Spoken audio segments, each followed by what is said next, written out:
नमस्कार, डुगडुगी आपका अभिवादन करता है। मैं हूं राजेश पांडे और आज मैं पहुंचा हूं ऋषिकेश के श्री भरत मंदिर इंटर कॉलेज में। यहां हम मुलाकात कर रहे हैं प्रधानाचार्य मेजर गोविंद सिंह रावत जी से।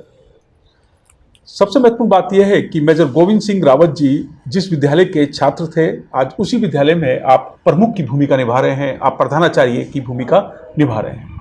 सर, आपका स्वागत है डुगडुगी में। धन्यवाद पांडे जी, आपका बहुत बहुत धन्यवाद।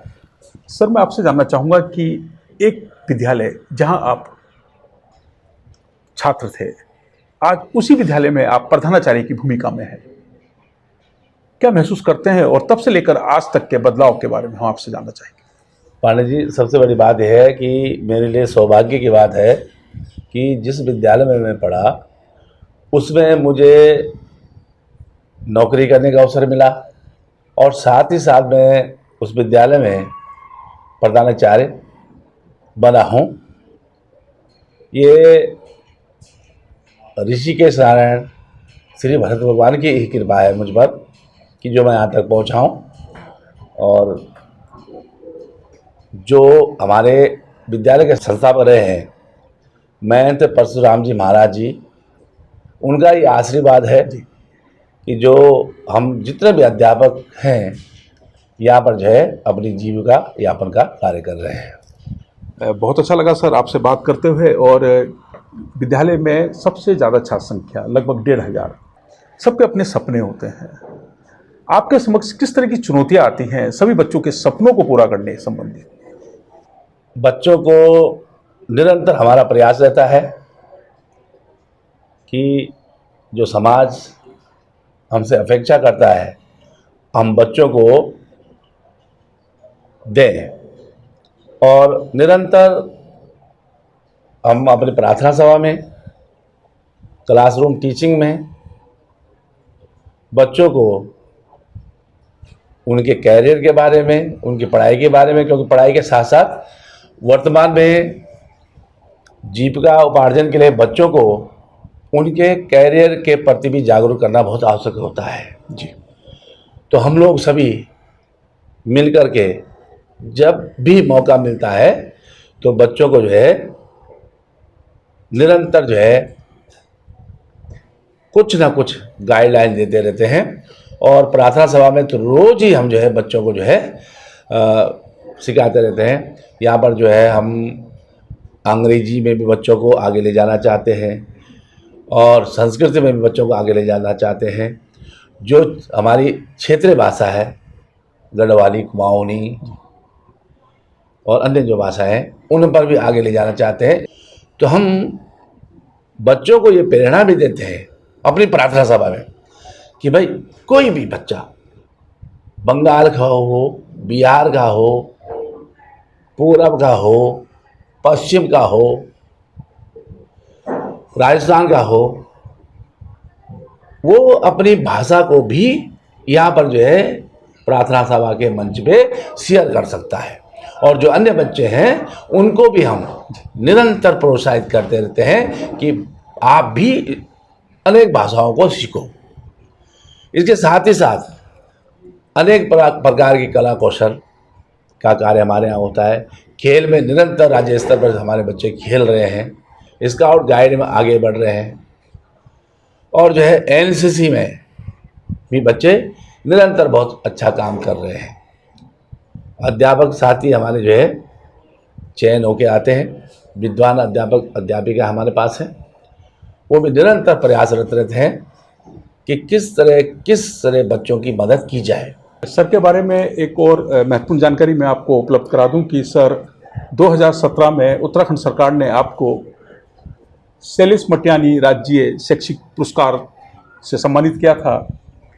और शिक्षा के क्षेत्र में सर के जो कार्य हैं, जो उपलब्धियां हैं, वो बहुत हैं। और सबसे इम्पोर्टेंट ये है कि 1500 बच्चों की शिक्षा को आगे बढ़ाना, उनको व्यवस्थित करना, मैनेज करना और हर बच्चे के सपने को पूरा करने में उनको सहयोग करना, ये सबसे इम्पोर्टेंट काम है, सबसे महत्वपूर्ण कार्य है। सर, मैं आपसे जानना चाहूँगा कि आपने ऋषिकेश का जिक्र किया, आपकी शिक्षा दीक्षा ऋषिकेश में ही पूरी हुई है।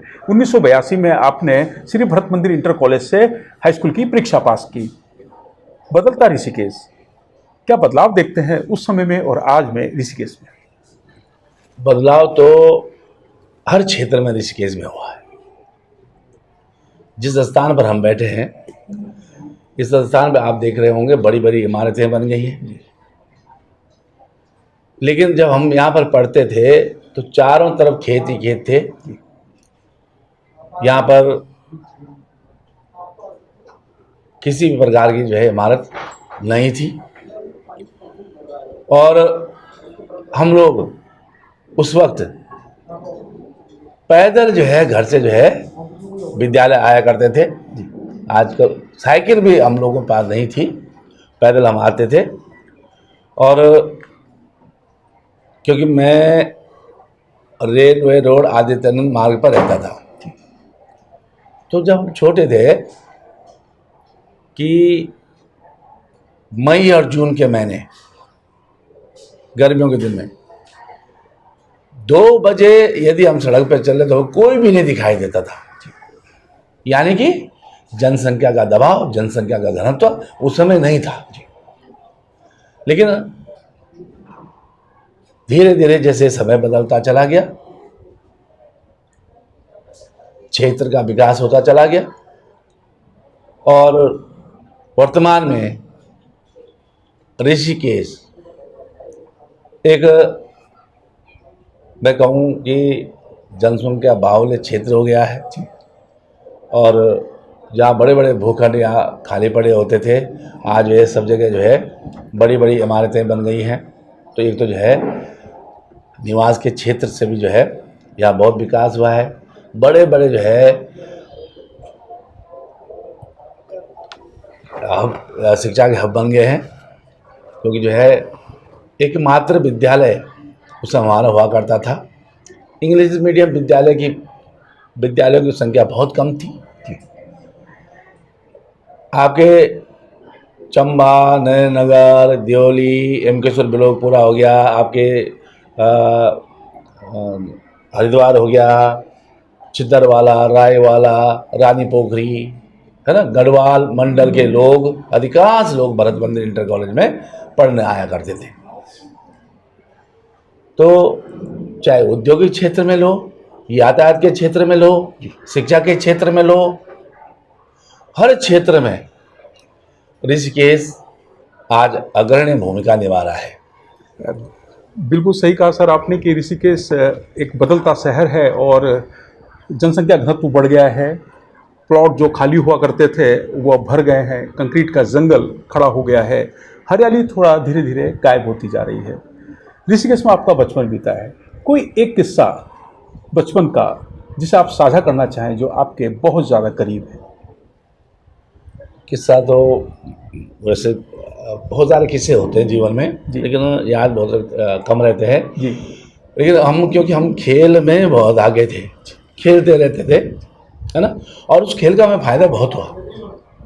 फ़ायदा ये हुआ कि हम किसी भी प्रकार की जो सामाजिक कुरीतियाँ हैं, जैसे उदाहरण के लिए नशे की कुरीतियाँ हैं, बीड़ी पीना, सिगरेट पीना, गुटखा खाना, पान मसाला खाना, ये हमने बिल्कुल भी नहीं सीखा उस खेल के माध्यम से। बीड़ी हो, सिगरेट हो, पान हो, गुटखा हो, कभी हमने छुआ तक नहीं। तो खेल में होता था। आज तो खेल जो है एक व्यवसाय बन गया है, लेकिन खेल के बाद जब हम यहाँ खेलने आते थे, ये इसी मैदान पे, अपने मैदान पे खेलने आते थे। मैं चैंपियन भी रहा हूँ, यहाँ क्षेत्र चैंपियन भी रहा हूँ खेल में, एथलेटिक्स में। लेकिन होता क्या था, हम खेलते थे और खेल के रोज घर में मार खाते थे। जी सर। जब वर्तमान समय में हम अपने बच्चों को, आज का अभिभावक जागरूक हो गया है, वर्तमान समय में खुद अपने बच्चों को खेल के लिए प्रेरित करते हैं। एक तो सबसे बड़ी घटना ये होती थी, खेल में बड़ी रुचि थी जी, खूब खेलते थे जी, लगातार खेलते थे, और लोगों को प्रेरित भी करते थे, भाई खेलो, दूर दूर खेलने भी जाया करते थे जी। तो ये घटनाओं के साथ साथ जो है अनेक जीवन में अनेक प्रकार की घटनाएं होती हैं, है ना। लेकिन हम एक बात और सोचते थे जी, कि लोग ये कहते थे हमारे घर में, या हमको ही कहते थे कि जो छात्र या छात्रा या बच्चा खेलता है जी।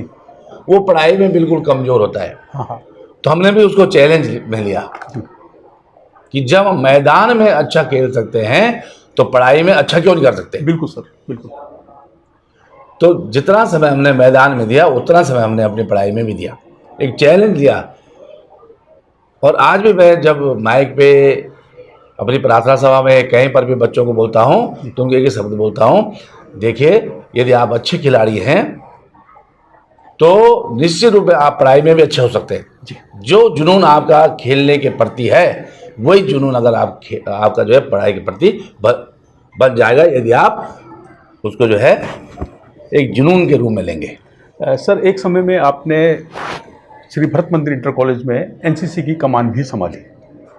आप मेजर गोविंद सिंह रावत हैं और ये जो मेजर शब्द है, जो उपाधि है, जो पद है, ये कैसे जुड़ा, इसके बारे में हम जानना चाहेंगे सर। एनसीसी हमारे विद्यालय में सन 1963 में आई, एसजी यानी सीनियर डिवीजन, और उसमें सबसे पहले हमारे जो एनसीसी ऑफिसर बने वो कैप्टन डीडी तिवारी सर जी। उसके बाद कैप्टन डीडी तिवारी सर के बाद जो है हमारे जो है मेजर एमसी त्यागी साहब एनसीसी ऑफिसर बने जी। और 2000 में मैं एनसीसी ऑफिसर बना। विद्यालय का टीचर जी एनसीसी ऑफिसर बनता है जी, लेकिन इसकी कमांड जो है पूर्ण रूप से फौज के ऊपर होती है। तो जब 2000 में एनसीसी के लिए मुझे उस समय के जो हमारे पूजनीय प्रधानाचार्य थे श्री आईडी जोशी जी ने, उन्होंने मुझे कहा कि क्या आप एनसीसी ज्वाइन करेंगे। तो मैंने कहा यस सर, मैं ज्वाइन करूंगा। इसमें क्या होता है पांडे जी कि जो विद्यालय का टीचर है वही जो है एसोसिएट एनसीसी ऑफिसर बनता है। उसमें सबसे पहले 3 महीने की ट्रेनिंग फौज के द्वारा दी जाती है। जैसे मैंने भी 2001 में फौज से की ट्रेनिंग ओटीए जी कामटी नागपुर से ली जी। कठिन ट्रेनिंग होती है जी, और कठिन ट्रेनिंग के बाद मुझे सेकंड लेफ्टिनेंट का रैंक प्राप्त हुआ जी। इसमें पूरे देश के जो अध्यापक होते हैं इंटरमीडिएट और डिग्री कॉलेज के, उनकी ट्रेनिंग होती है। लेकिन जहाँ जहाँ वैकेंसी खाली होंगी वहाँ से टीचर्स आते हैं और वो फौज की ट्रेनिंग 3 महीने की ट्रेनिंग लेते हैं, जिसमें सारा कुछ जो है ड्रिल हो गया, मैप रीडिंग हो गया, है ना, वेपन ट्रेनिंग हो गया, है ना, सारा जो है जो फौज में ट्रेनिंग दी जाती है वो ट्रेनिंग होती है। तो 2007 में मैं पुनः ओटीए कामटी में रिफ्रेशर कोर्स करने के लिए गया जी, जो कि प्रमोशन के लिए होता है जी सर। और वो कैप्टन के प्रमोशन के लिए था। 2007 में मैंने कैप्टन के प्रमोशन के लिए कोर्स किया 1 महीने का। 2012 में मैंने मेजर के लिए कोर्स किया और 2016 में मैं मेजर बना। वाह! क्योंकि 15 साल के अंतराल में मेजर की उपाधि मिलती है, तो 15 साल बाद में मेजर बना। 2018 में क्योंकि मुझे लग रहा था कि मैं 1 सितंबर 2019 को प्रिंसिपल बन जाऊंगा, और यदि मैं एक्सटेंशन लेता हूं तो शायद मैं दोनों चीज़ों के साथ नहीं चला पाऊंगा जी। क्योंकि इतना बड़ा विद्यालय है, छात्र संख्या हाँ बहुत है, तो इसको देखते हुए सन 2018 में मैंने एनसीसी को छोड़ करके जो हमारे वर्तमान में लेफ्टिनेंट लखविंदर सिंह हैं उनको एनसीसी के लिए रिकमेंड किया। सर, आपको आईडी जोशी जी ने कहा कि आपको एनसीसी ज्वाइन करना है, आप एनसीसी की ट्रेनिंग के लिए गए। पहले आपने नहीं सोचा था कि मैं एक सेना की ट्रेनिंग के लिए कभी जाऊंगा, इससे पहले नहीं सोचा था। क्या अनुभव रहा सर उस समय का? आपने एक कहा था कि आपके जीवन की कोई एक घटना बताओ जी, तो ये घटना मैं यहाँ पर भी जोड़ देता हूँ उसको। जी। एक हमारे यहाँ पंडित जी आए जी, और पंडित जी जब आए, मेरी उम्र लगभग उस समय 32 साल थी। मैं नौकरी यहाँ पर लग चुका था, सर्विस में ज्वाइन हो चुकी थी। पंडित जी ने मेरी जन्म पत्री देखी, बहुत वैसी घटना है। पंडित जी जन्म पत्री देखी, जो क्योंकि जो है माँ बाप होते हैं, कहते भाई जरा बच्चे की जन्म पत्री देखना क्या है इसमें। नौकरी लग चुकी थी, सब कुछ ठीक ठाक था। पंडित जी ने मेरी जन्म पत्री, उन्होंने कहा लाओ, मैं भी बहुत विद्वान पंडित जी थे जी। उन्होंने, पंडित जी ने मेरी जन्म पत्री देखी और तुरंत कहा आप तो फौज की ट्रेनिंग करने जाएंगे। वाह। तो मैं हंसा, ये घटना है, ये घटना है। जी। मैं हंसा। मैं भरत मंदिर इंटर कॉलेज में असिस्टेंट टीचर के रूप में काम कर रहा हूँ, नौकरी भी परमानेंट है मेरी। तो मैं, और उम्र भी ज़्यादा हो गई है, तो मैं फौज की ट्रेनिंग करने कैसे जा सकता हूँ? तो मैं हंसा और मैंने मन में सोचा कि मैं, पंडित जी तो ये जन्म पत्री झूठ बता रहे हैं, गलत बता रहे हैं, गलत बता रहे हैं। लेकिन हुआ क्या, जिस दिन मैं ट्रेनिंग करने गया उस दिन मुझको एहसास हुआ, एकदम से ध्यान आया कि वो पंडित जी ने उस दिन कहा था कि आपके तो फौज में ट्रेनिंग करने के योग बन रहे हैं। तो उस दिन मुझे पंडित जी की बात याद आई कि मैं जो है पंडित जी ने जो घटना घटी ये वाकई सही बताई। तो आगे क्वेश्चन आपने पूछा था क्या जी, कि अनुभव क्या रहा? कि अनुभव क्या रहा वहाँ का? जी, वहाँ का अनुभव तो बहुत कठिन अनुभव है। आप जिस भी एनसीसी ऑफिसर बने पूछेंगे, बहुत कठिन अनुभव। और कठिन अनुभव के साथ साथ जब एनसीसी ऑफिसर तैयार होकर के कोर्स पूरा करके आता है तो उस वक्त उसको लगता है कि वास्तव में मैंने कुछ पाया है। उसकी जो उम्र है वो उम्र उसको जो है आधे से भी कम लगने लग जाती है, कि हर तरीके से फिट हो जाता है, फिजिकल फिट है ना, हर तरह से। मतलब आदमी वहाँ पर व्यस्त रहता है लगातार। मैं तो वहाँ पर कहता था, बहुत सारे वहाँ पर क्या करते थे, रोते थे, घर की याद आती थी। मेरी ट्रेनिंग में घर की याद आती थी, रोते थे। मैं उनको कहता था कि हंस के रहो। मैंने कहा देखो, आपने जो काम करना है करना ही है, बिल्कुल। आप रो के करोगे तो भी करना है, आप हंस के करोगे तो भी करना है। तो हंस के करो ना, खेल कूद के करो, है ना। तो शेड्यूल बहुत टाइट था। सुबह पीटी पीरियड होनी है या ड्रिल होनी है, उसके बाद मैप रीडिंग होनी है, उसके बाद WT होनी है, उसके बाद जो है क्लासें चलनी है, उसके बाद एग्जाम भी होने हैं, उसके बाद जो है टीचिंग भी होनी है। हमने दूसरे लोगों को पढ़ाना भी, दिखाना भी, हम टीचिंग होनी है। सब मतलब स्टूडेंट इतना व्यस्त था कि जो है आदमी हिल डुल भी नहीं जा सकता था। जो आपने ट्रेनिंग ली है सर, 3 महीने की, 3 बार ट्रेनिंग आपने ली है। 3 महीने, एक बार 3 महीने की, एक बार 1 महीने की, 1 महीने की, 5 महीने की ट्रेनिंग आपने ली है सेना में। जीवन में क्या बदलाव देखते हैं सर? जो व्यक्तिगत जीवन है उसमें क्या बदलाव देखते हैं? मैं ये कहूँगा कि जब हम सिविल में कहीं ट्रेनिंग की बात करते हैं ना जी, तो सिविल में ट्रेनिंग की बात करते हैं, लोग उस ट्रेनिंग को बड़े सहर्ष स्वीकार करते हैं। तो ट्रेनिंग है यार, थोड़ा गम मारेंगे, ये खाएंगे, भात खाएंगे, दाल खाएंगे, हो गया ट्रेनिंग। लेकिन फौज की जो ट्रेनिंग है बिल्कुल अलग है, बिल्कुल अलग है। सबको ऐसा लगता है कि जैसे हम फौज के अंदर जेल में फंस गए हैं। ओह, लेकिन उसका फायदा होता है, आदमी सोचता तो, लेकिन बाद में उसका फायदा होता है।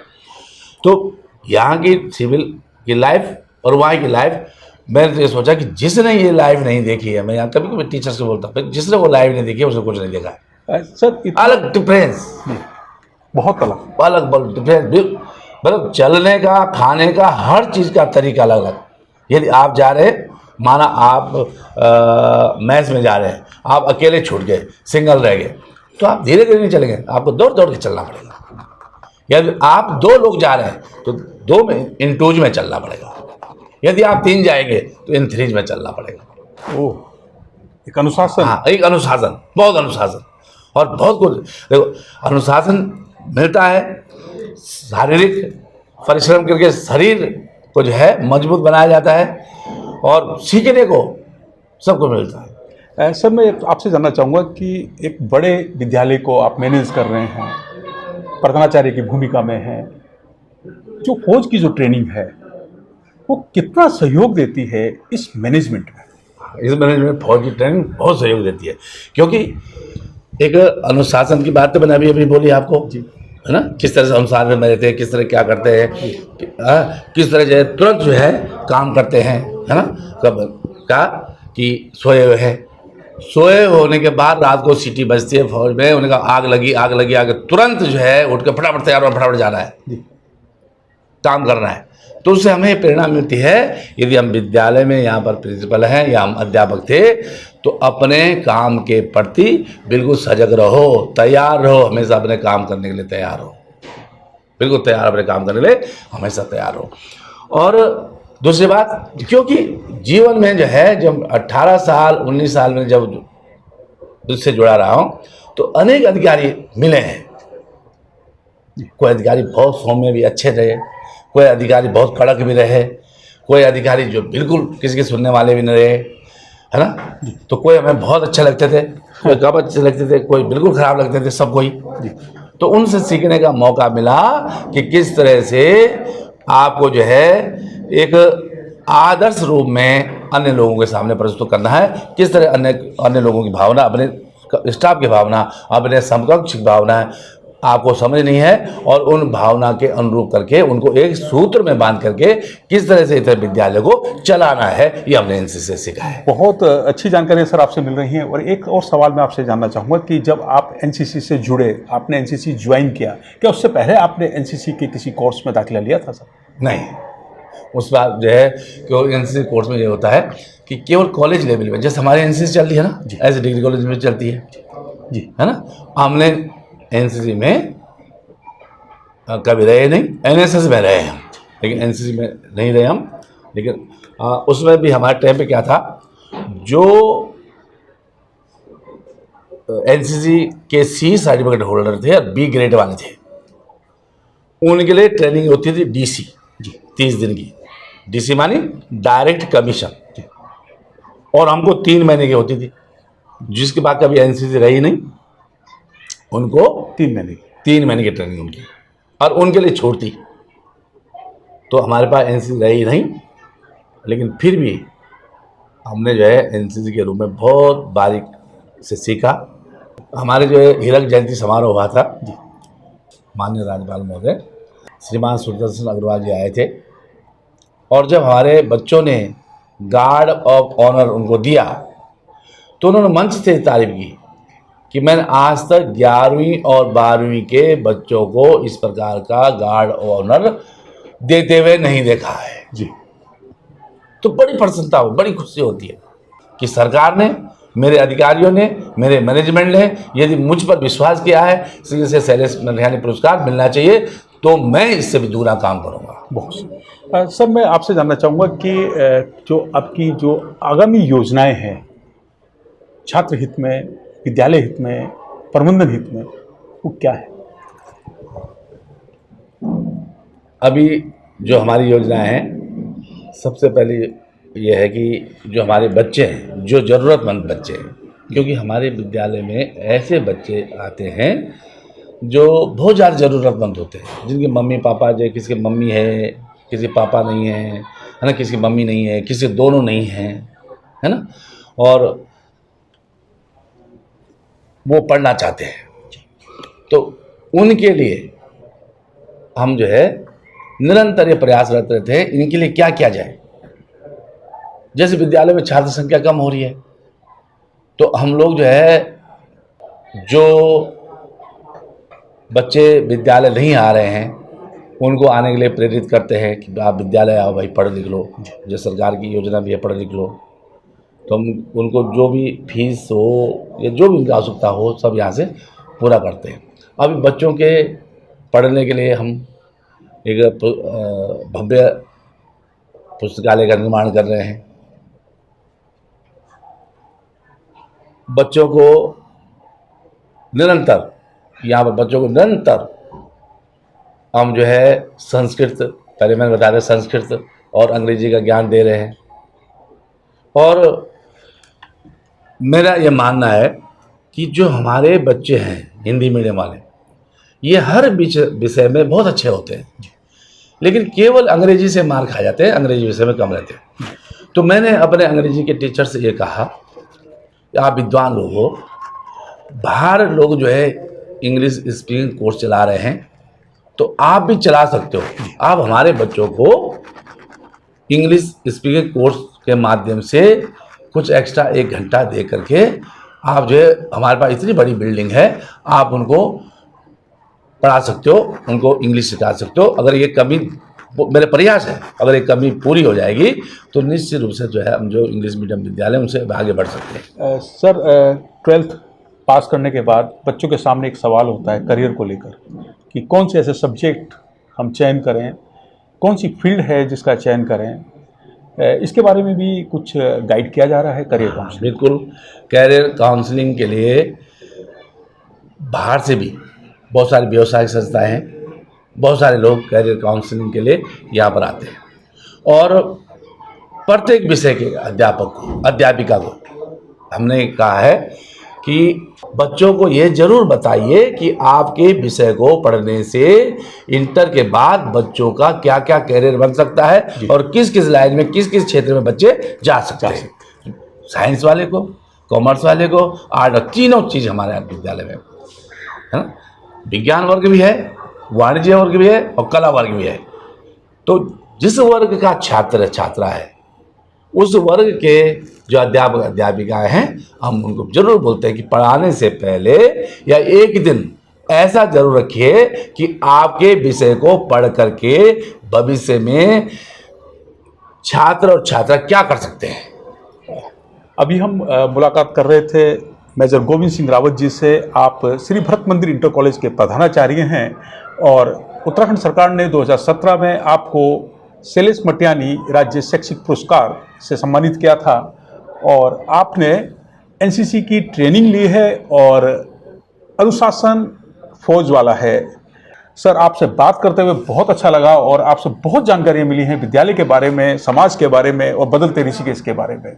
हमसे बात करने के लिए सर आपका बहुत बहुत धन्यवाद, बहुत बहुत आभार। धन्यवाद पांडे जी, धन्यवाद, धन्यवाद, आपका बहुत बहुत धन्यवाद। आप यहाँ पर आए, आपका स्वागत है और आप निरंतर, हम आशा करते हैं आप निरंतर इसी गति से आगे बढ़ते रहें और समाज के हर पहलू को समाज के लोगों के अंदर रखते जाएं। धन्यवाद, थैंक यू।